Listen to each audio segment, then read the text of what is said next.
continuing our Women of Power series with a very exciting opportunity to speak to two women who were instrumental in putting on the event, the United State of Women, which was such a tremendous success. And these women have such great insight, and I'm really pleased to have the opportunity to talk to them. So first, I'd like to welcome Stella Mcsher to the show, and thank you, Stella, for coming. I appreciate you being here. I'm so thrilled to be here, Minda. Thank you for inviting me. So, what made you think of that? I mean, the United States of Women, that's a big idea. You know, what made you come up with doing something like that? Well, I have to say that the organization existed at the end of Michelle Obama's, her husband's administration. So she created this whole organization and summit in 2016. And I happened to run into the woman, the chief of staff, who is now running it. I ran into her this summer at a women's conference because my organization, Equallet, our missions are similar in achieving gender equality. So I support women-owned businesses and the economic well-being of women. And when we got together, I strongly suggested she needs a thriving marketplace for women at the next summit. And it just so happens that she was planning one in 2018 in LA, where I live. So that's how I got involved. And it was a labor of love for sure. So when you say a thriving marketplace, what do you mean by that?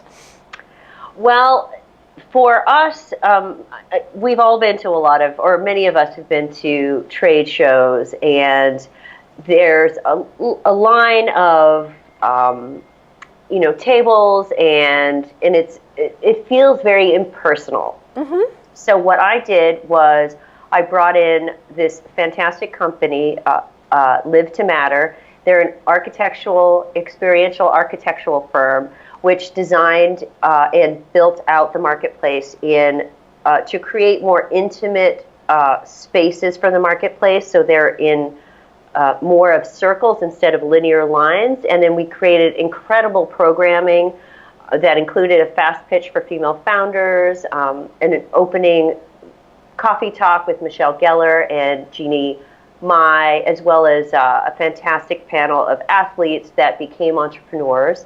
We had artwork, we had just a whole bunch of different activities. So it was a really thriving central hub for the whole summit. And I produced that engagement, about 30,000 square feet of it. So what do you think is one of the things that keeps women from becoming entrepreneurs? Well, certainly there is the lack of funding that is out there for women. 4% of venture capital goes to women. I think about the same percentage small business loans go to women. So it's an incredible hurdle to face. That's shocking. It's appalling, actually. Yes. And given that companies led by women often have incredible ROIs, sometimes as high as 68%, for investors not to consider women founders as good investments is not smart. Hold on just a second. So sorry. Too much yelling and screaming at the United State of Women conference. There was over 5,000 women there, and I was in charge, directly for about 300 plus people. So I did use my voice a lot. It was just a couple days ago. So confidence is a big part of that too. It's an incredible endeavor to be an entrepreneur, and you really need a support system. Your family needs to support you, friends, and without that, it really feels incredibly lonely. So what we do at Equallet is we provide that ecosystem, connecting women-owned businesses with consumers, investors, and to each other, so that we can help level the economic playing field for women.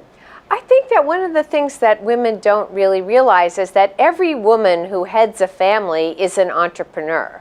They're running a family business, and they have skills in running that family business that apply to any business. And don't you think that's something we really need to get that message out? Absolutely. Those are transferable skills. And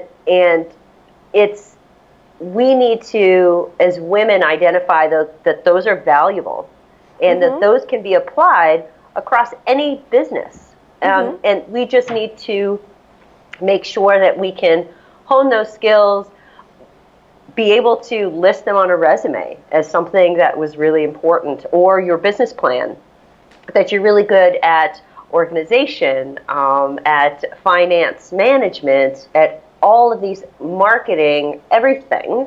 Right. And know that they're important, transferable, valuable skills. Right. If you're managing children, you're managing people.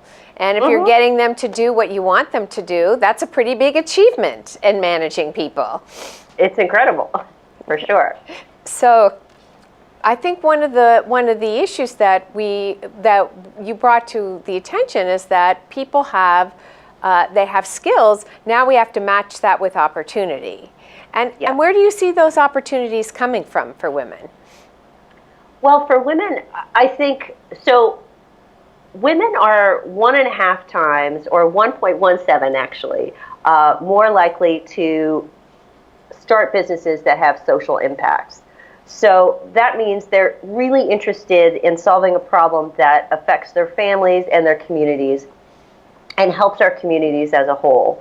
So I think there is so much opportunity there for us to look at businesses that will help, not just businesses that will provide a need to the market, but provide something larger than that. And social impact enterprise. Yes, absolutely.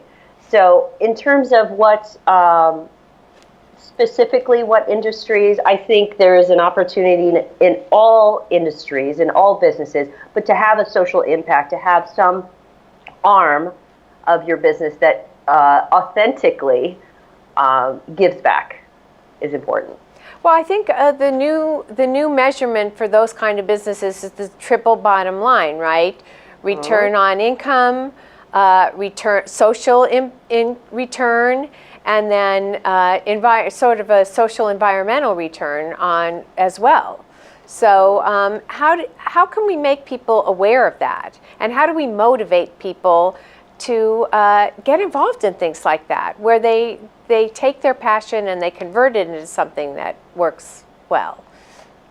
I think people, especially women, are drawn to that, as I said. So, and really, if you do your research about any business, you'll see where the demand is. You'll see where the customers are, and you'll see that people really do care about more and more about who they're buying from. And like what inspired you? I mean, you're an entrepreneur. You're a role model for many people. I mean, something made you say, I'm going to take the plunge and do it. What was that? Well, originally, this is my second business. So originally, I graduated from neuroscience and tried to get a job in neuroscience. And the first job that I was offered paid me less than I was making when I was 20. Without a degree. And so I just spent a couple months and just observed that there was something that was needed for very creative people in the city that I was living in, Portland, and instinctually I knew what it was. So I actually started a business incubator back in 2000. It just so happens that most of the members over the 5 years, there were 300 entrepreneurs and thousands of people that joined the classes were women. And since then, I've been working with women for the past almost 18 years, female entrepreneurs, consumers, employees, and I even co-founded a nonprofit that educates women on how and why to invest in women-owned businesses. But it's not like you said, oh, I'm going to start an incubator and then 5 days later you had one. I mean, there was a journey that you went through. You had to educate yourself. I definitely had to educate myself. I did not know what an incubator was. What I knew was these are the things I recognized that people needed, and these are the things that I could offer. So I wrote up a plan. I had never done a business plan, but I wrote out an outline, and I went to the local SCORE office through the SBA. I gave them this outline, and they said, oh, this is an incubator. And I said, what's an incubator? And they explained it to me, and I said, oh, well, then I'll call it PDX Incubator, which is Portland stands PDX. And so it was through, you have to do your research, you really do. And there are organizations out there, like the SBA, that are established, and other organizations. And then there's platforms like ours that we're developing programs to help women not only have access to resources, but to community support, which is so needed. You hear that from so many women entrepreneurs, that they feel alone, and it would be great to get some support. That's what we provide. And women entrepreneurs also have special problems that maybe a man might not have. You know, in terms of family responsibilities and parental obligations in terms of caretaking of their parents. And those things also impact their ability to participate in the workforce as well. Absolutely. Absolutely. And like myself, there are, I think some women feel, or many women feel, that they have to go above and beyond what's expected in order to be able to be competitive. And we don't necessarily take care of our health, AKA I have a cough.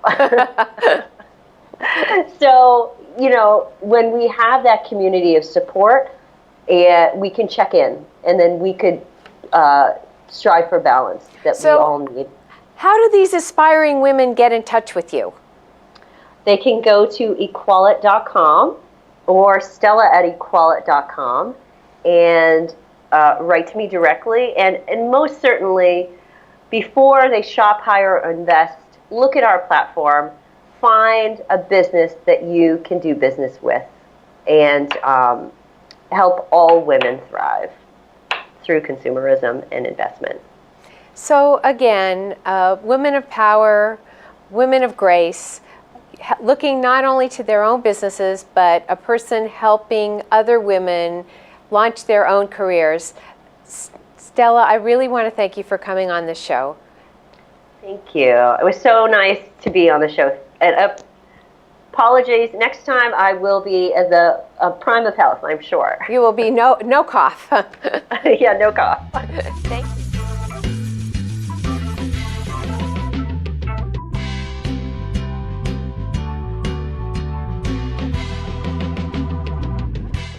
Another woman entrepreneur that was involved in the United States of Women Conference is Girlie Salgueiro. I am so happy to have you on the program, and I am welcome. So tell me about your experience of the conference. How was it for you? Sure. I volunteered for a small part of producing a small part of the conference, and that was the fast pitch competition. And I, as a startup founder, was drawn to this, and another friend of mine, startup founder as well, we kind of put it together. We put a call out to seed stage female-founded entrepreneurs, and we put a panel together of VC judges, and it was really an incredible event. So it was a fast pitch, 4-minute pitch and 3-minute Q&A. So a pitch is what? Startups. What's a pitch? Yeah. Okay, so sure. Well, have you seen Shark Tank? Yes, I think a lot of people have seen Shark Tank, but some people may not know what it is. So a pitch is like what they do on Shark Tank. Exactly. So a pitch is just, pitching your startup, pitching your idea. A fast pitch is doing that within a limited amount of time. So you kind of give, an overview of what you're working on, some notable achievements, and why an investor might want to invest in you. And so your that's what we did. messaging has to be very concise then. Exactly, yes. Yeah, and for these startups, they were all female founded, majority female founded, and they were all tech startups as well. So some were hardware, some were software, but they were all tech. Mm-hmm. Wow, and how did you decide? Because that's unusual for women to be involved in, specifically in tech. Well, there's so many out there, though. There's so many women in tech. And with this climate now, they're coming out of the sort of the background, but there's definitely an opportunity emerging for women in tech. It's just that we haven't had some of the same opportunities for funding, for resources that the traditional startup founder may have had in the past, and hopefully that will be changing. From the statistics out there, only 4% of females in the tech space get funded, and it's unfortunate, but hopefully the tides are turning, and there'll be more opportunities for resources and for getting in front of investors, and for looking for funding, beyond VCs, more, additional types of funding out there. So what do you see as the forces that are making the tides turn? I mean, what we have this, this Me Too movement that's bringing awareness to women.